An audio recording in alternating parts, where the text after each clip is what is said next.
வணக்கம். ஏய் மனிதா,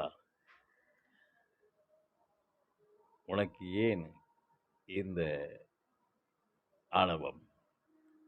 நீ காலையில் எழுந்தவுடன் உன்னுடைய வயது கூடுகிறது, ஆனால் இருப்பு குறைகிறது. இதுதான் தினம் தினம் நடந்து கொண்டிருக்கிற ஒரு காலச்சக்கரம். நீ அதுக்கிடையே வாழ்ந்து கொண்டு இருக்கிறாய், வஞ்சித்துக் கொண்டு இருக்கிறாய், யாரையும் தரம் தாழ்த்தி பேசிக் கொண்டு இருக்கிறாய். உன்னுடைய நிம்மதியை நீதான் குறைத்து கொண்டு இருக்கிறாய். எல்லா நிலையும் தெரிந்தும் ஏன் நீ அந்த பாவக்குழியில் விழுந்து கொள்கிறாய்? யாரையும் வஞ்சிப்பதும், யாரையும் தூற்றுவதும், தேவையில்லாத பொறாமைகளிலே வீழ்ந்து நிம்மதியை குறைத்து கொண்டிருப்பதும் யாருமில்லை, நீதான் மனிதா.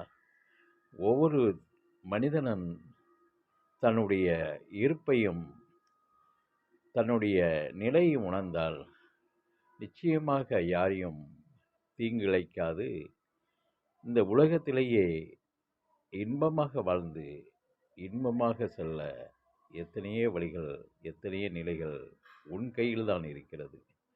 நீதான் உழன்று செல்கிறாய், யாரையும் தரந்தாழ்த்தி மனநோக நடந்து கொள்கிறாய். அதில் என்ன லாபம் உனக்கு இருக்கப் போகிறது?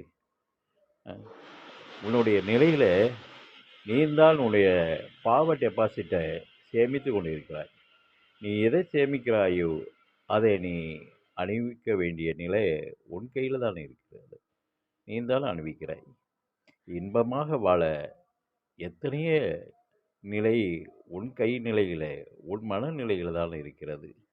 நீதான் அதை கடந்து யாரையும் துரோகித்து, வஞ்சகம் செய்து, பகைத்து, அவர்களை புண்படுத்தி, அவர்களுடைய நிலையை சஞ்சலப்படுத்தி சந்தோஷப்படுகிறாய். அதில் ஒன்றும் சந்தோஷம் இல்லை, சந்தோஷம் அடையப் போவதில்லை. அது உனக்குத்தான் வினை என்பதை நீ மறந்து செய்கிறாய். ஆணவத்தோடு தான் செய்கிறாய். அந்த ஆணவ பாதை தான் இத்தனையும் வழிவகுத்து கொண்டு இருக்கிறது. உன் கையில் தான் அந்த ஆணவ, உன் மனதில் தான் அந்த ஆணவ தீ ஓடிக்கொண்டு இருக்கிறது.